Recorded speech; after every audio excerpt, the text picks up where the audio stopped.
Startup Unscripted. The questions you have with the truths you need to hear. And now your host, Michael Dinsio. All right, guys. Welcome back to another episode of Startup Unscripted. Guys, thanks so much for being part of this program. I just wanted to have a little grateful moment in that here we're at the end of 2023, heading into 2024, and super grateful for you guys. Thanks for plugging in and listening to what we're saying on this thing. I really hope it's a benefit to you, and I just wanted to say thank you for being a part of the program and being part of the community. But without further ado, let's just get right into it. So this is Startup Unscripted. My name is Michael Dinsio, co-founder of Next Level Consultants, and on this program, it's all things startups, and we are walking all the way through the start, walking through the start of a startup all the way through the end, and then now we're getting ready to boot right back up. This is kind of part of the Encore series. So when I say Encore, if you see Encore, that means that it's kind of a product or a service that's important to you after you're open. So again, understanding what we're trying to do, episodes, from the very beginning was starting at the top of a startup and going through construction, architecture, demographics, all the way through. And then we're starting back up at the top. But anytime you see that Encore, that's a service that you're probably going to be interested in post-close. So, and this is part of that Encore series. So today, without further ado, let me just get into introducing our guest, and we're going to have a great conversation today. It's something that's super important to startups. But today I have Cory Pinegar with Reach, which is a very successful and large dental call servicing organization. Cory owns the company, and I've been referring to them for a while now. And it's so important because you guys need to have your phones covered. And Cory has a great solution for that. Cory, welcome to the show, man. Thanks for being a part of the program. I know you're a little sick today, so if you don't bring the energy, I get it, but thanks for being on. No, we will. We're going to bring the energy, and we're going to take a nap after. It's a methodical play. Well, if I see you hitting the NyQuil during, I'm not going to judge you. So if you take a little Nini later, that's fine. That's fine. No, first of all, thank you for having me. It's a pleasure. Worked in the dental community for the last 9 years and really love what's happening and the progress that's taking place. So it's an absolute pleasure to be here. Yeah, man. Well, tell us a little bit about Reach. I know you guys rebranded, but Reach is the way it goes today. And just give us a little bit of what you guys do. I know call servicing is kind of the one thing, but you got some other things too. So what's the 30-second kind of elevator pitch? Yeah. So if we actually go beyond the call servicing, we're about helping practices maximize their missed opportunities. There are so many mundane things that take place every single day in a practice that no one loves to do. No one loves calling Delta Dental and sitting on hold for 45 minutes. Or Amen. No one loves picking up every phone call that comes through. Those are not easy, but that's where efficiency and better patient experience is driven within a practice. So as a company, there is so many sexy technology companies today. We're almost everything but that, where we focus on simple missed opportunities and providing patients a great experience that drives into better revenue and better profit and more peace of mind within the practice. Dude, amen. You just literally, like, if I were to throw a softball up, you just crushed, you literally crushed that, because that is totally talking my language. I don't think that my clients, our clients, and startups in general appreciate how important what you said, how important that is, because as a startup, you're not going to have a lot of opportunities because you're a scratch startup. You'll be lucky if you got 35 new patients your first month. You're used to 35 patients in a week, or maybe even some crazy practices a day.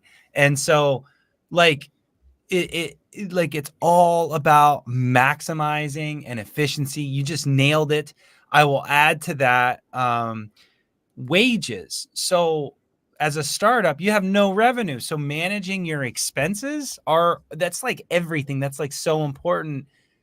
I guess my first, gosh, I could go into 100 different directions. So Cory, give us like, if you're putting your startup hat on, and I think you said you had over 300 employees picking up calls and doing the services you do. Is that right? That's correct. So you're in the business of people, and so your overhead, we're sharing your overhead if we're taking on your services, we're kind of sharing that overhead with you. But like, what do you see as like the one thing that why someone would want to hire you guys for a call service as a startup? Well, you give me your kind of like pitch, because they could listen to me all day long, but I kind of want to hear what you got to say. Yeah. So most people actually are hiring us to start about 6 to 4 weeks before the practice even opens, because Nice. someone's going to be driving by, your sign is going up at that time. And your first week, you want to have the most successful opening possible. Money is being spent starting day one. And so now having someone in the practice for $15 to $25 an hour in total during that 4 to 6 weeks before is incredibly expensive. We charge per call. It's about $6 per call that rolls through to us. And so it allows practices to capture those new patient opportunities while at the same time not be spending an enormous amount of money with an on-site person and not the highest level of demand being there yet. Yeah, totally. So that's interesting. So 4 weeks before you start, so before they start, you're picking up the calls. Because I always get the question, Mike, when someone calls from the banner that says grand opening or accepting you pay, what do I say? And we coach them through that. But let's be honest, doctors aren't the greatest at taking those calls. Some are great, but most are not. So it's a per call, and it's not a conversion, but it's a per call type situation. Exactly. We charge around $6 per call. Now, the interesting thing is we report at the end of every month, because taking calls is great. Let's say you pick up 81 calls in a given month. Well, what actually matters is how many butts did we get into the chair? How many patients did we schedule? And how many of them showed up? So we provide a comprehensive end of the month report where it shows, here are the 81 patients we spoke with. Here's their names. Here's what we spoke about. But then here's how many we scheduled. And then here's how many of them showed and how much did they actually spend. So that it's not like a theory conversation. So it's production per the person that you drove to the practice. Yes. Yep. That we pull from the ledger in the practice management software. Okay.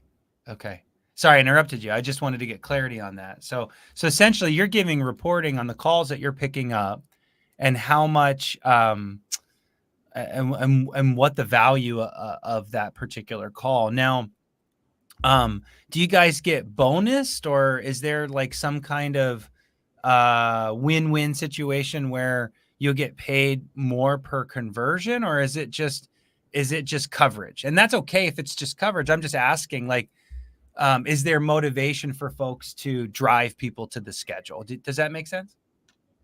Really good question. So we don't change our pricing on that. What we do is we actually spiff each one of our reps who are answering the phone calls for each new patient and existing patient that they schedule. They also get saved, or they get spiffed to save a cancellation attempt.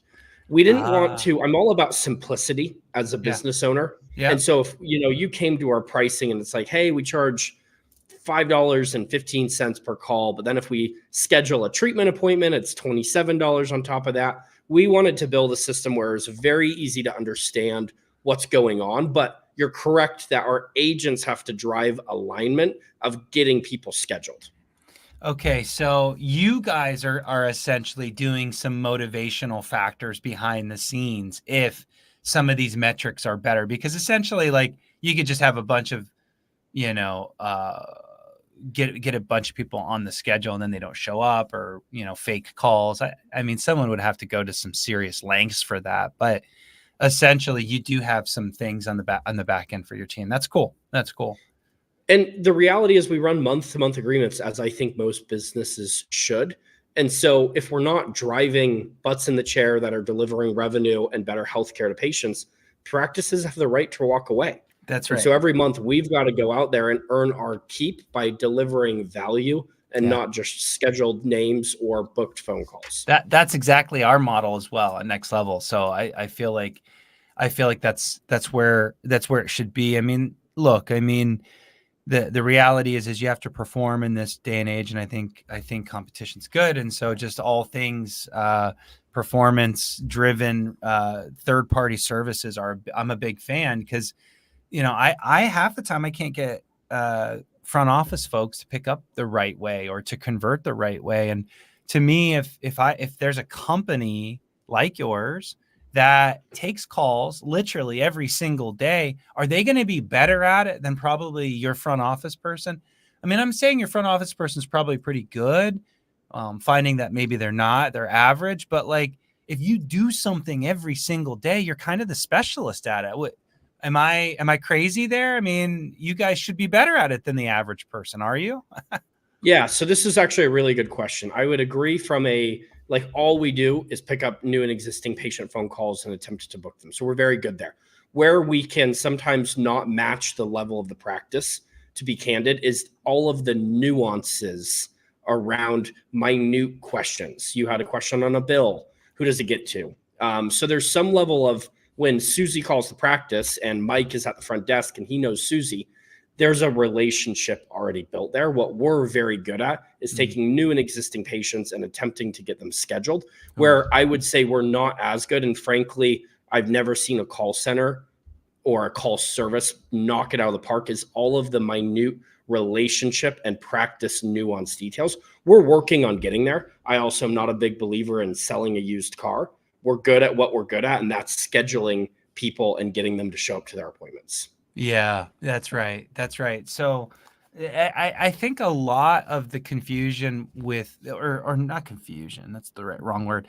I think a lot of like the mind block is like having a company represent you that's not you. And so like how do you guys create that that connection, so to speak, when you're not part, in air quotes, part of that business or that practice? Like, what's that process like? Because I feel like if people understood that it's possible to create that bond, so to speak, then it's not as hard to hire someone that's outside the office. So you're asking the most difficult question of what we have to conquer, and it all comes down to how we onboard a practice. Yeah. And it's the information that we collect where we can act as a cohesive unit. How is a new patient scheduled? How is a limited exam scheduled? How is a consultation scheduled? What insurances are in and out of network? Mm-hmm. To make that sound then very natural, we use a piece of technology that leads a natural conversation, so that when a person calls in, Cory Pinegar as an example, it would say, are you on the phone to our rep with a new patient, an existing patient, or other, such as Henry Schein? They click on that, and then, okay, you have a new patient on the phone. Are they looking for a hygiene appointment? Are they looking for a emergency exam? And it leads through this very natural flowing conversation. Instead of having a one pager with 998 words on it, we try to lead our reps through a very natural conversation where we're giving them practice specific information that they can relay to the patients as they need it, so that it's as natural and homey or family like as possible. Yeah. Now, like when the patient has specific information or questions about something specific, how do you guys handle that? Like, I'm a patient, and had a root canal last week, and I got some post-op questions. That doesn't get answered. How do you guys handle those things, right? Like, because I think also that could help my audience understand how this all navigates and works without major disruption to the normal practice. Yeah. So number one, we attempt to handle everything that we can. I am a very we're not a glorified answering service or a answering machine. So 90% of what we get on the phone has to be handled by us, or we're doing a piss poor job. Now, what you just said is I had a root canal last week and I have some post-op questions. That is outside our scope. Well, that's clinical. So there's two different ways that we handle that. Number one is because we have the patient on the phone, we actually attempt to warm transfer them if during the business hours to the practice. So then, and it wouldn't sound clunky, but you would say, actually, hey, let me get you over to Mike, who is going to be better to answer these questions here. He is on our scheduling team or our patient care team.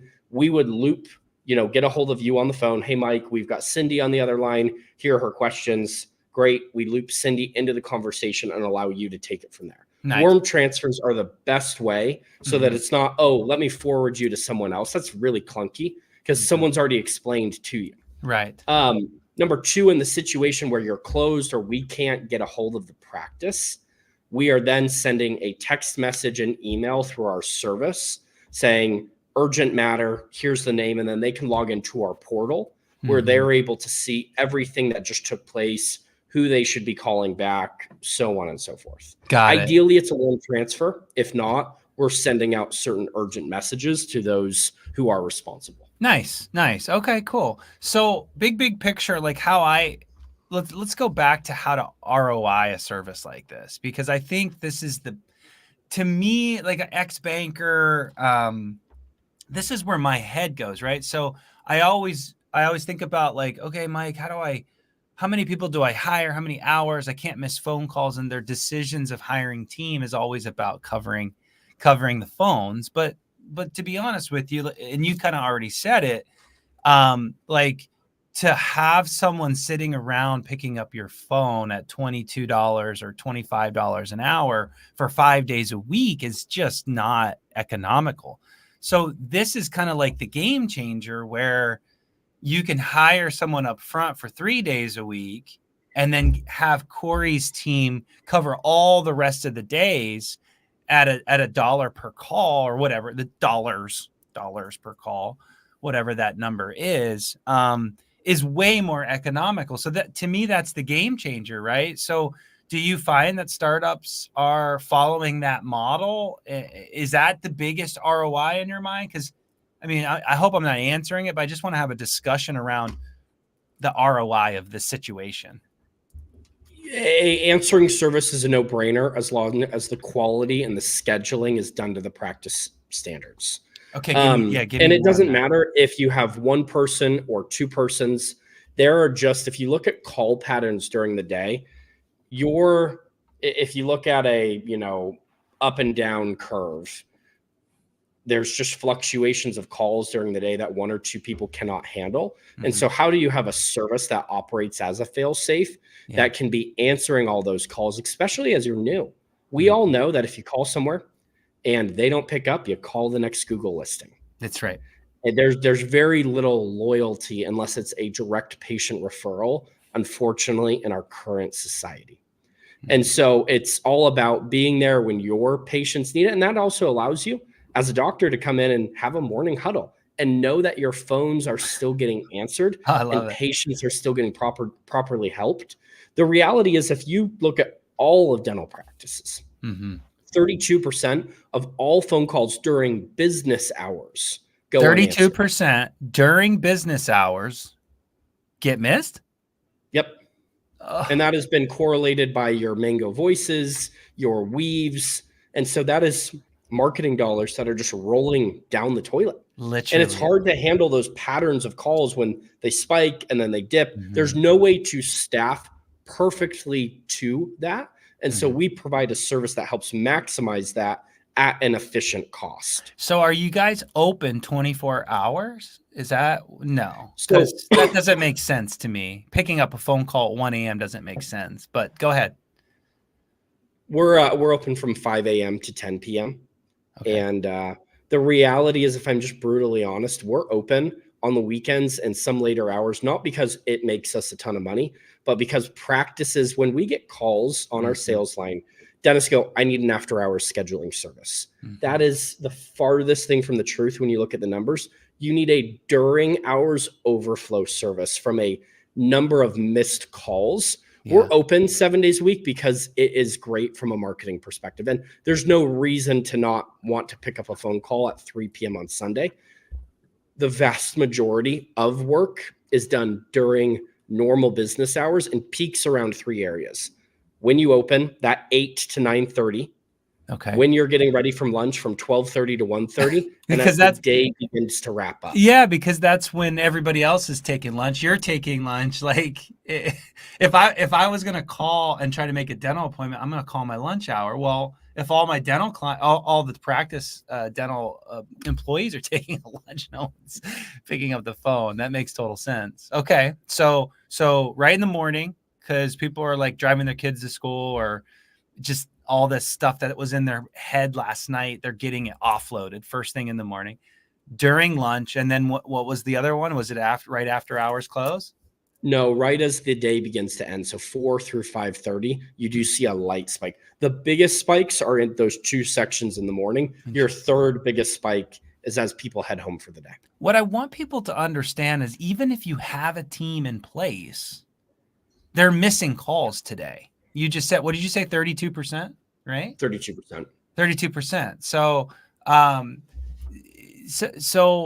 if they're missing those calls and you have coverage, it's not necessarily your team. It's just not missing a call ever, which is to me the ROI on that. And you're exactly right. The marketing dollars that go into pulling these calls in is literally like burning dollars if you miss the call because they're calling the next Google listing, to your point. It's hard. And it is amazing to look at the data. 14% of new patients that call a practice and go unanswered will leave a voicemail. So a lot of people are like, oh, doc, we don't miss a lot of calls. We had 3 voicemails yesterday. Yeah. Don't look at voicemails, look at number of missed calls. And the last thing that I would note is people have no clue the loyalty that is built when you help people out in a time of need from a patient perspective. So years ago, when I was starting Reach, we were moving office buildings one night, and I bought a Domino's pizza on my way home. Okay. Of course, the best pizza out there. I took my first bite into that pizza, and my tooth fell out. Okay. Front tooth. Oh, God. And the next day, I was supposed to speak to some front office rocks users with Laura Hatch. And I'm like, the worst community to show up to in the world with a tooth missing. Yeah. And I looked like a damn pirate. And I mean, I literally stayed up all night long. The business is brand new. I'm like, I can't cancel. What did you do? What did you do? I called around dental practices early in the morning and finally got a hold of one close to me at maybe 7:05. And probably even slightly earlier than that. And they're like, hey, I'll get a hold of the doctor. We're going to get you in. And they saw me by 8:50. And by 9:30, we were good to go. And the reason I say that story is I still go to that same dentist today. Oh, wow. Because he helped me in a time of need. So great story. Build processes that allow you to build loyal patients. And now my family goes to the same practice. And this is not a hoity-toity story. It's like he legitimately helped me out in a moment of panic. Totally. And there's so many people that have extreme pain or a root canal or need teeth whitening before their big wedding day 3 days before. Yeah. That's what services like this can do and can drive. I love it. So I do want to get to some of the other services because I think there's a lot of value here, like recall, and I actually am getting some questions live here because we're live, but I'll bring one of those in here in a second. But real quick, any statistics on new patient missed calls? You said 32 of all calls get missed. I heard a statistic once that 33% of all new patient calls get missed.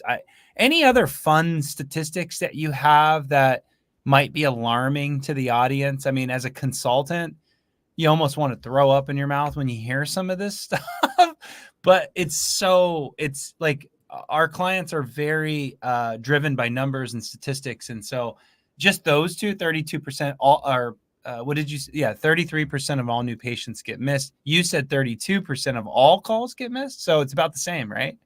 Yep. And we've seen that number from the last 5 years. We track it every year, fluctuate between 29 and 33%. Wow. Any others that are fun? Like how many on average, what convert? Do you have that? How many of all the calls that come in, just in general, how many convert? Oh, into new patients. That's actually a really good question that you could do a whole episode on. It Yeah. is so dependent on the office's quality of marketing. Because Right. there's Okay. one Oh, thing to say interesting. we drove a lot of leads and we drove a lot of calls.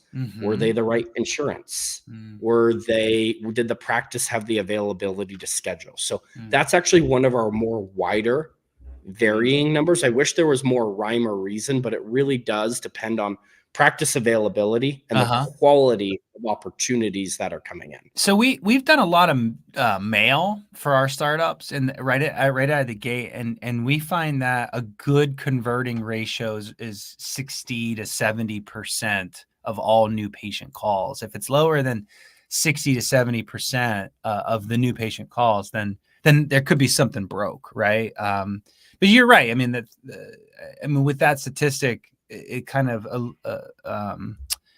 goes into what you just said is if 60% of all new patients get converted, that means 40% might not have the right insurance or whatever. It might not be a good fit. Okay. We see cool. the numbers range from 35% to 80%. Yeah, it is that. I've seen that range on the mailers because our mailing houses actually track converting. They don't take the calls, but they actually track mail to someone's house, to picking the phone up, to missed calls. We got percentages on missed, and then to converting. And you're right. A practice that's not doing a good job is in the 40s, and a practice doing a really good job is in the 60s, 70s. So you're right. That is a pretty big range. One thing that I do want to note, you asked for some additional statistics. What do people see if the service works well? At the end of the day, we're all in a business of ROI. If a practice is working well with us in our partnership, and they spent $100 in a given month, they should expect to see at a minimum an 8x, but we believe we're doing a better job at a 12. And instead of just saying those numbers, we need to go in there, run those numbers every month, and then provide a comprehensive report to earn the partnership going forward. So if a practice then spends $1,000, we would expect to be driving $12,000 in production and collections from those appointments that we scheduled. That's huge. That's absolutely huge. And of course, it probably varies on the type of specialist and all that good stuff. Medicaid, the availability of the practice. But if you look at our averages, they're right between 10 and 12. Wow. That's a cool. I'm concerned personally when we dip below an 8. Oh, wow. Okay. Nice. And that's an annual value or per visit type statistic? That's taking our spend monthly versus the production and collections that come in from the appointments we schedule. Oh, okay. Wow. Nice. 10 to 12. Cool. All right, let's flip now. I mean, we're 30 minutes in, but let's just take it to like ancillary services, because I am a big fan of third-party services because of no payroll, taxes, no benefits. It's always performance. Your employees can't call in sick. Cory's got you 100% of the time. I mean, there's so many employee issues, anxiety. Oh my gosh. I mean, I could just keep going on and on about why our team members do not perform, why they don't show up, why they're unreliable, why they might be overpaid, bad attitude, not an owner's mentality. And of course, Cory's team's going to have a little bit of that. I mean, come on, let's be honest. He's managing 300 people. But in general, if their whole job is to convert and be pleasant, and Cory's listening to the calls, and is that something you have as a quality control center where you're or someone's listening to those calls? Is that? Yeah. Because of course you're going to listen to some bad calls and alert you and let you know, right? But I mean, what's the process for that real quick? A minimum of 4 to 8 calls per week are listened to by our quality control team. We grade on a 34-point rubric for them to get their commission, such as booking those new and existing patients. They have to hit a minimum quality standard. as part of that process. And then also, we're not using the grading process to break people, but to build people so that they can take their commission and their service to the next level. So we have a full training team and a full quality and control team that just focuses on getting people on the right foot before they ever hit the phone, and then helping us always hold to the highest standard. See, this is exactly why you would consider third-party services, because he has that whole system, training, grading, commission, all of that on performance of taking calls. Your front office person has to insurance verify, they have to sell treatment, they have to post payments, they have to submit claims, they have to pick up the phone calls. They've got to just maybe run over and do perio charting as a startup. They've got to do all this stuff. Is it hard for you guys to think that maybe Cory's team would be better at picking up the phone and converting? Of course, it just makes natural sense. So let's flip this over to like a service like recall or recalling. Maggie, actually, one of our marketing folks, gal, she popped in a question. I think it's a great question. Here it is, Cory. So are there common challenges that dental offices face when it comes to recall scheduling, and how can those be overcome? So now we're talking about a different service, right? Do you guys do recare calls for the offices? That's one of our main services beyond call answering. Well, let's talk about it. This is awesome. Go ahead. So this is a pay for performance. We only get paid if we book an appointment here, which I think is an easier pill to swallow.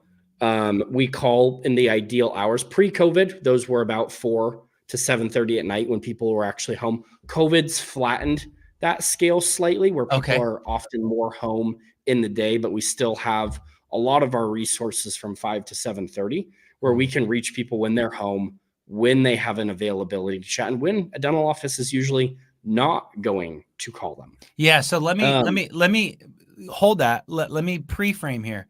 You guys are calling active patients and trying to get them back on the schedule, and you are calling in the hours that are most successful to the patient, not convenient for the practice, right?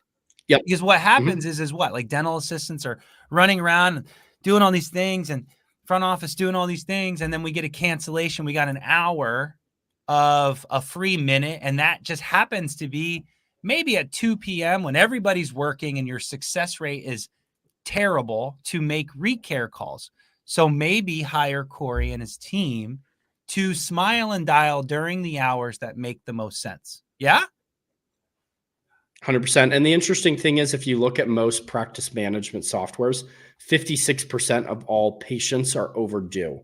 The thing that I think, if I were a practice owner myself, before I come in and sing the bell, now startup is different here, but before I come in and sing the bell of new patients, is, do we have a system where most of our existing patients are coming back? Those are the patients who get additional treatment, who show up to those appointments. That's who you should be nurturing first. And so we're calling them and saying, hey, Dr. Smith noticed you were overdue, and we have an availability this coming Tuesday and Thursday at 11:30 a.m. and 4:30 p.m. When works best for you? Not just a text. Now, you want to still do text and email, but I'm all about, how do you have as little slippage in your funnel as possible, so that you're driving the most efficient practice possible. Not 100% perfect, but that when you then enter new patients into the system, you've got a system that takes care of them in perpetuity, and they're a long-term patient going forward. Hell yes. Yes. I love that. That's nailed it. So you answered Maggie's question perfectly. It's really getting the most out of all the tools that you have. And this is a great tool. Miss Paula, my partner, asked, so you guys schedule. So that's the first question, is, do you schedule? And are you familiar with all PM? Of course, Paula asked this question because she's all things operations and helps our clients set up the systems and the protocol. So this is where her brain goes. I love it. Do you guys actually do the scheduling, and are your people familiar with PMS if they do? Yep, we do all scheduling into the practice management software. Again, we don't want to be a glorified answering service. Now, we only work with about 80% of the practice management software. So all of your big Oh, players, only Intrix, 80%. No big deal. Yeah. There's a lot of them, by the way. EagleSoft, the smaller nuanced ones we don't. Yeah. Cloud, right? Cloud this, cloud that. Everybody, every brother and their mother has a cloud PMS version that everybody's super excited about. Don't get me going on cloud services right now, but essentially you guys are pretty familiar with the big boys, of course, Open Dental, EagleSoft, Dentrix. But then there's some cloud versions and some things that are pretty common. So I'm assuming you guys are pretty comfortable with that. But we do Ascend, we do Denticon, we do Curve on our cloud side. To give quality to our customers, we have to minimize the amount that we have to train our team on. Because if they had to be aware of 17 different practice management softwares, we would diminish our value. Yes. Okay. So Miss Paula jumps back in and says, she may have missed this part, but how fast, if they were going to onboard you, how fast could you onboard them? So like, I'm a startup and you said you wanted, you said it's a good idea to bring you guys in 4 weeks before they open. So let's say they call you late, how fast can you jump in and start rolling? From the day that we hold the kickoff call, we're live in a minimum of 5 business days. Now, sometimes quicker, just depends on, working with the phone company and getting access through IT. But that maximum time frame generally for us is 5 business days. Okay. That's great. It's not something that we normally throw in, but like setting you guys up earlier on, what's the pitfalls of that, Cory? Because I think when we turn on marketing, that's when we need to have Cory and reach going.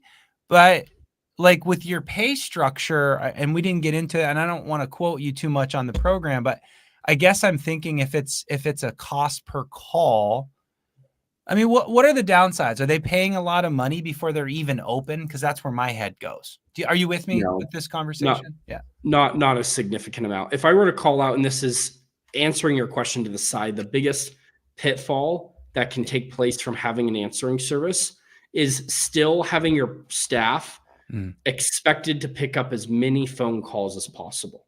So what you don't want them doing is you've started your practice and they know they've got a third-party scheduler behind the scenes. If they have that availability, they should be that front line because we cost money when we pick up. And so what we don't want to do is overburden unnecessary cost. If there's available people, we should only be used when people are busy or unavailable to get to the phone.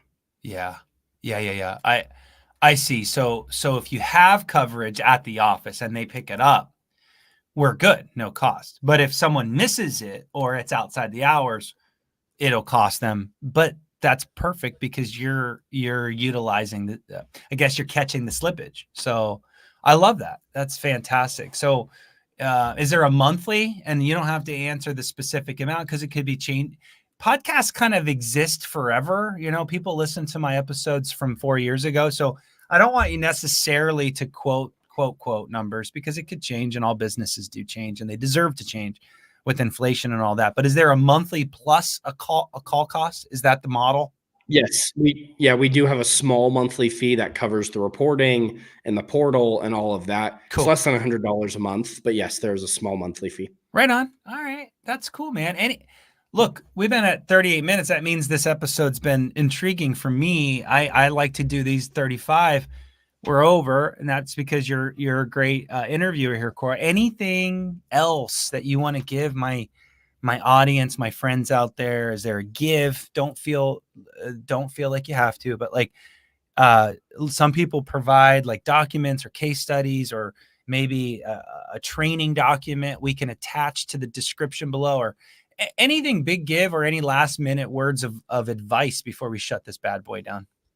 We've got some best practices that we're more than happy to provide in white pages that we could provide to you and your team, Awesome. Michael. Let's do it. Second thing is if someone is interested, we are more than willing to provide a $250 credit to get started. I believe we have to earn people's business. And so if we can do a lot of that initial work on our dime and build a relationship It's an easier way to get started. Oh, cool. Dude, very grateful for that. I started the episode with grateful. I'm ending it with grateful. So $250 credit to you guys. How do you, do we just do hashtag or promo code Michael? Or startup unscripted of some sort so they know it came from the program. Look, something like that. So we pre-arranged this today. So if you mention it to our sales team, they are aware of it and we'll be honoring it for the next 90 days. Sweet. 90 days. That's awesome. Okay. So folks, take advantage of that. Cory was in the giving mood today. Last question. And one of our practice management coaches, Nicole, how often are the analytics updated and delivered? Is that through the portal? So it's kind of on demand, it sounds like.